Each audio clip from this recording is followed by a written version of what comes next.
అందరికీ నమస్తే. నేను మీ Tirupati. Welcome to CM today news. Telangana రాష్ట్ర ముఖ్యమంత్రి రేవంత్ రెడ్డి గారికి కాంగ్రెస్ హైకమాండ్ వార్నింగ్ ఇచ్చిందనేది ప్రధానంగా సోషల్ మీడియాలో వినబడుతున్నటువంటి చర్చ.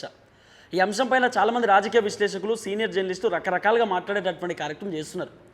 కాళేశ్వరం కమిషన్ 650 పేజీలకు సంబంధించినటువంటి రిపోర్ట్ ఇచ్చినారు. ఆ రిపోర్టు పైన ముఖ్యమంత్రి రేవంత్ రెడ్డితో పాటు కాంగ్రెస్ పార్టీకి సంబంధించినటువంటి మంత్రులు ప్రెస్ మీట్ పెట్టి దాదాపు 3 గంటల సేపు దంచుడు. ఆ ప్రెస్ మీట్లో మొత్తం కేసీఆరే చేసిండు. కేసీఆర్ వల్లనే కాళేశ్వరం ఆగమైపోయింది. మొత్తం మేడిగడ్డ మొత్తం కుంగిపోవడానికి కారణమే కేసీఆర్. అన్నారం సుందిళ్లకు బొంగలు పడడానికి కారణమే కేసీఆర్. నిపుణులు వచ్చి కాళేశ్వరం వాడ కట్టొద్దని చెప్పినా కూడా కేసీఆర్ సొంత ఆలోచనతో కట్టిండు. వద్దని చెప్పినా కేసీఆర్ వినలేదు. ఇష్టానుసారంగా వ్యవహరించిండు కేసీఆర్.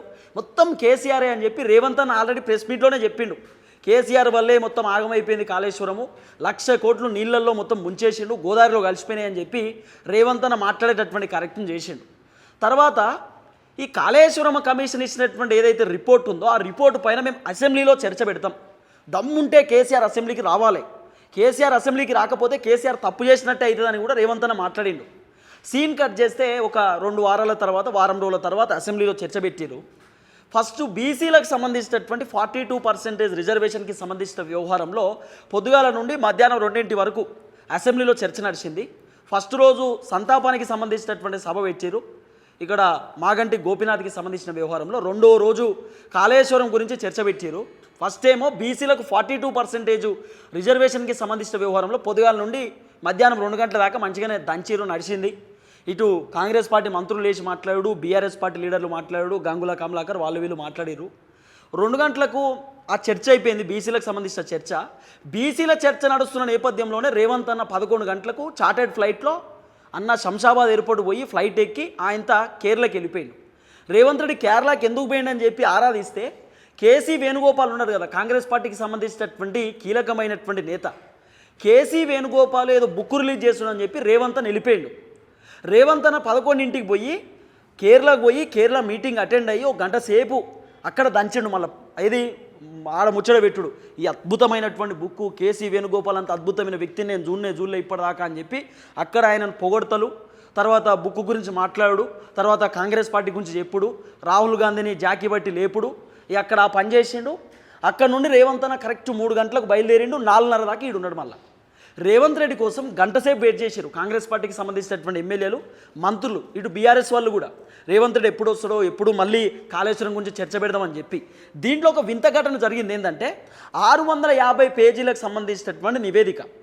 ఈ 650 పేజీలకు సంబంధించిన నివేదిక మధ్యాహ్నం 2 గంటలకు బీసీలకు సంబంధించినటువంటి మీటింగ్ అయిపోయింది. 42% రిజర్వేషన్ గురించి 42% సంబంధించినటువంటి బీసీలకు సంబంధించిన ఆ అంశాన్ని, ఆ బిల్లును కూడా వాళ్ళు అసెంబ్లీలో ప్రవేశపెట్టారు. కానీ ఇప్పుడు ఆ బిల్లుకు సంబంధించిన వ్యవహారము రాష్ట్రపతి దగ్గర ఉంది. రాష్ట్రపతిని కలవబోతున్నారు వీళ్ళంతా. అసలు కథ ఏంటంటే 650 పేజీలకు సంబంధించిన అంశం 2 గంటలలో చదువుకోమని చెప్పి బీఆర్ఎస్ పార్టీలకు ఇచ్చినట్టున్నాయా. నాకు తెలిసి 3 పేజీలు చదవనీకే గంట పడుతుంది. 10 పేజీలు తిప్పనీకే గంట సేపు పడుతుంది. ఉత్తగిట్లా తిప్పనీకే 10 పేజీలు ఏమున్నాయని చెప్పి ఇంగ్లీష్లో చదువుకోనీకే గంట సేపు పడుతుంది. 650 పేజీలు చదవనీకి 2 గంటల సేపు ఇచ్చిరట బీఆర్ఎస్ పార్టీ వాళ్ళకి టైము. ఇది చదివి మీరు అసెంబ్లీలో మాట్లాడమని చెప్పిరట. హరీష్ రావుకు ఉన్నటువంటి జ్ఞానము, హరీష్ రావుకు ఉన్నటువంటి తెలివితోటి ఆయన ఫస్టే నివేదిక తెప్పించుకొని ఎంతో కొంత ఆయన ఒక ప్రిపేర్ అయ్యేటటువంటి కార్యక్రమం చేసిండు. తర్వాత కాళేశ్వరం గురించి చర్చ నడిచింది. రేవంత్ రెడ్డి గట్టిగానే దంచిండు.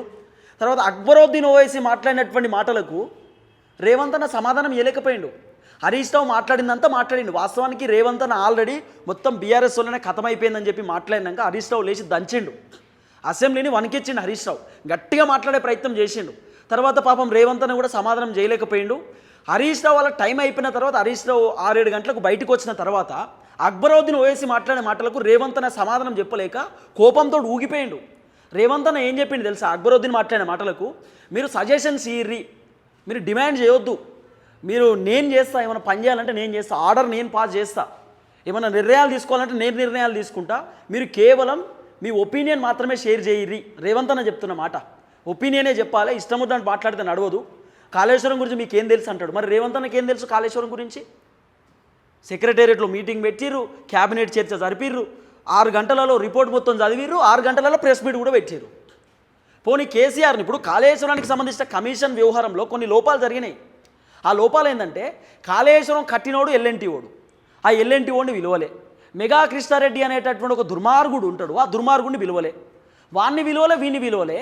కేసీఆర్ని పిలిచిర్రు, ఈటలందరిని పిలిచిర్రు, హరీష్ రావుని పిలిచి విచారణ చేసిరు. మరి కట్టినోడు ఎందుకు రాలే? మెగా కృష్ణారెడ్డి ఎందుకు రాలే? ఎందుకు వాడిని ఎందుకు విలువలేదు? మొత్తం మెగా కృష్ణారెడ్డి కదా దీంట్లో ఉన్నది. మేడిగడ్డ ఎల్ఎన్టీ వాడు కట్టిండు, అన్నారం సుందిలా ఈ మెగా కృష్ణారెడ్డి కట్టిందే కదా.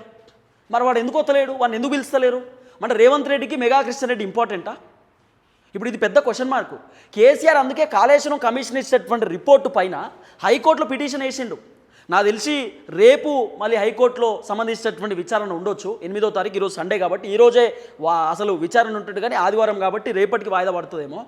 8వ తారీఖు రేపు విచారణ ఉంటుంది, సోమవారం రోజు. అంటే కేసీఆర్ ఏమని హైకోర్టుకు పోయిందంటే ఈ పీసీ ఘోష్ ఇచ్చినటువంటి రిపోర్ట్ పైన అనుమానాలు ఉన్నాయి, అది రేవంత్ రెడ్డికి అనుకూలంగా ఉన్నది రిపోర్టు. మరి చాలామంది కీలక వ్యక్తులను విలువలేదు, ఇరిగేషన్ అధికారులను కూడా విలువలేదు, మమ్మల్నే విచారణ చేసి అసలు ఎట్లా వీళ్ళు కాళేశ్వరం అనేది మొత్తం ఆగమైపోయింది, కేసీఆర్ కారణం అని చెప్పి ఎట్లా చెప్తారు? పోనీ 77 సార్లు కేసీఆర్ పేరు వచ్చింది, 33 సార్లు హరీష్ రావు పేరు వచ్చింది అని చెప్పారు కదా. మరి మా పేరు వచ్చినటువంటి రిపోర్టు మాకు ఇవ్వండి, మేము చదువుకుంటాం, అసెంబ్లీకి వచ్చి చర్చ పెడతాం అన్నప్పుడు కూడా ఇవ్వలేదు. ఎందుకు ఇవ్వలేదు అనేది ఒక పెద్ద క్వశ్చన్ మార్క్. ఆ రిపోర్ట్ అడిగినప్పుడు కూడా ఇవ్వలేదట ప్రభుత్వం. ఎందుకు ఇవ్వలేదు అనేది ఇప్పటిదాకా అర్థం కాని పరిస్థితి. మళ్ళీ కేసీఆర్ క్యాబినెట్లో ఆయన మినిట్ బుక్ ఉంటుంది, క్యాబినెట్ మినిట్ పాయింట్ ఉంటుంది, ఎవరెవరు ఏం మాట్లాడారు, ఏం నిర్ణయాలు తీసుకున్నారు ఏందనేది మినిట్ బుక్, మినిట్ పాయింట్ అని ఉంటుంది. ఆ మినిట్ బుక్ అడిగిరట కాళేశ్వరం కమిషన్. ఫస్ట్ టైం అడిగినప్పుడు ఇయ్యలే, సెకండ్ టైం లేఖ రాసినప్పుడు కూడా రేవంత్ రెడ్డి రెస్పాన్స్ కాలే. తర్వాత ఏదో ప్రెస్ మీట్లో లేఖిచ్చుడు శాతం అయితే లేదు, ఆ మినిట్ బుక్ ఇచ్చుడు శాతం అయితే లేదు. కానీ రేవంత్ అని ఏం చెప్తుండు తెలుసా? మొత్తం కేసీఆరే చేసిండు. రేపటి రోజు కమిషన్ కూడా ఇదే మాట చెప్తుంది. కమిషన్ ఏం చెప్తుందో ముందు ఈయనే చెప్తున్నాడు ప్రెస్ మీట్లో. కమిషన్ రిపోర్ట్ ఇవ్వకంటే ముందు రేవంత్ రెడ్డే చెప్తున్నాడు అట్లా ఇట్లా అని చెప్పి మాట్లాడేటటువంటి కార్యక్రమం చేస్తున్నాడు.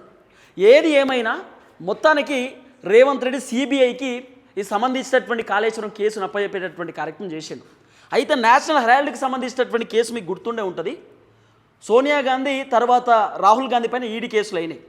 ఈడీ కేసులు అయినప్పుడు ఆ రోజు రేవంత్ రెడ్డి ట్విట్టర్లో ట్వీట్ కూడా పెట్టలే భయపడి, ఎందుకంటే రేవంత్ అన్న పైన కూడా ఓటుకు నోటు అదోటి ఇదోటి కేసు ఉంది. తర్వాత రేవంత్ రెడ్డి కవిత బయటకు వచ్చినప్పుడు ఆయన మాట్లాడినటువంటి మాటలు, ఆయన చేసిన స్టేట్మెంట్స్ అన్నీ కూడా గుర్తుండే ఉంటాయి. అయితే రాహుల్ గాంధీ రేవంత్ రెడ్డిని తిట్టిండు అనేది కొంత సోషల్ మీడియాలో వినబడుతున్న వార్త. తెలుగు స్క్రైబ్ అనేటటువంటి న్యూస్ పేపర్లో ఈ సర్క్యులేషన్ అవుతా ఉంది. రాహుల్ గాంధీ రేవంత్ రెడ్డికి కాల్ చేసి మాట్లాడిండట. రాహుల్ గాంధీ డైరెక్ట్ రేవంత్ రెడ్డికి కాల్ చేసి వార్నింగ్ ఇచ్చిండు అనేది కొంత వినబడుతున్నటువంటి చర్చ. ఏందో బ్రీఫ్గా చూద్దాం. ఇగో రాహుల్ గాంధీ చెప్పినట్టు రేవంత్ రెడ్డికి, నీకు బుద్ధుందా? రాహుల్ గాంధీ రేవంత్ రెడ్డికి చెప్పిండట, చెప్పే ఉంటాడు.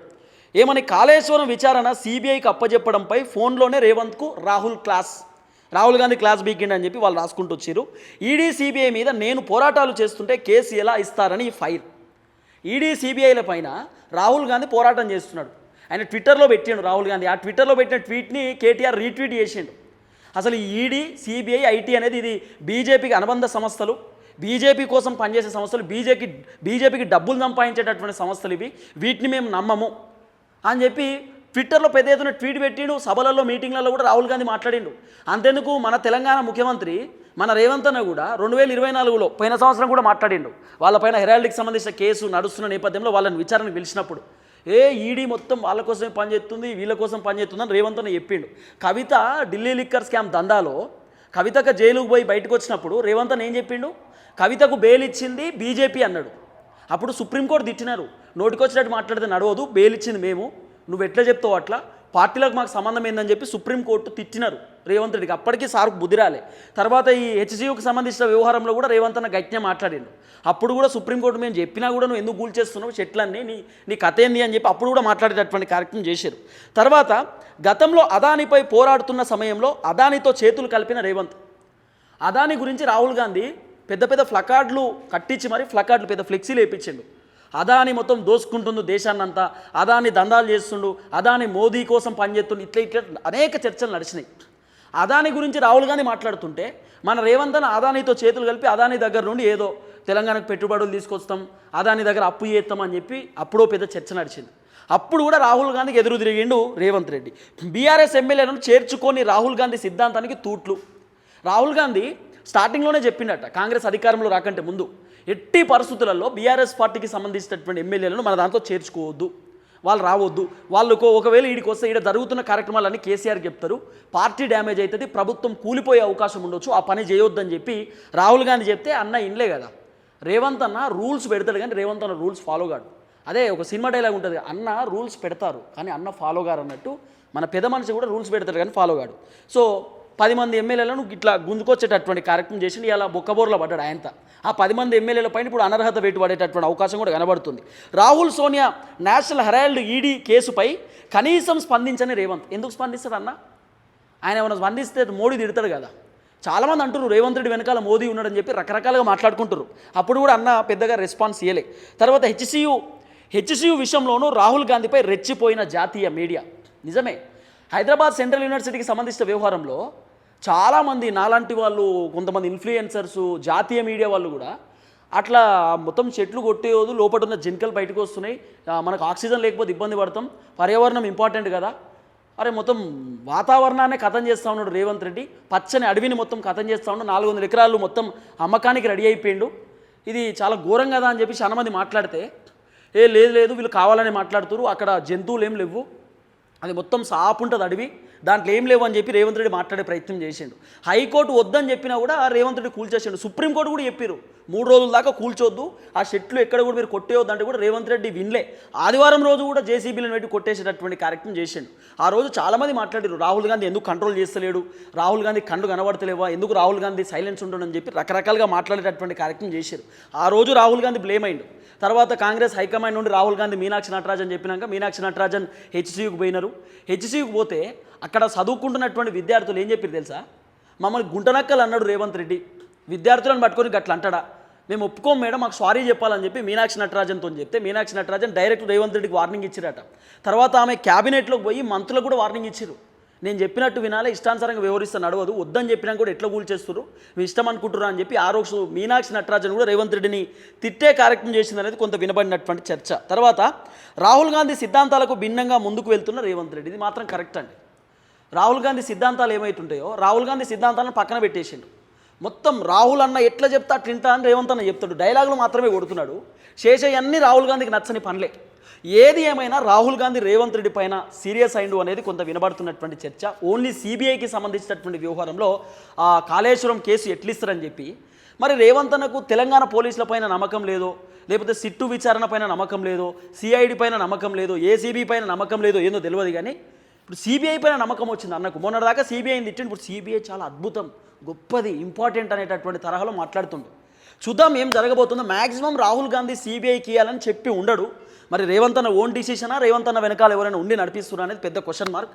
చూడాల్సినటువంటి అవసరం ఉంది. ఇంకా రేవంత్ రెడ్డి మరి ఢిల్లీకి పోతాడా, రాహుల్ గాంధీ ఏమైనా ఢిల్లీకి రమ్మని చెప్తాడని చూడాలి, చూద్దాం.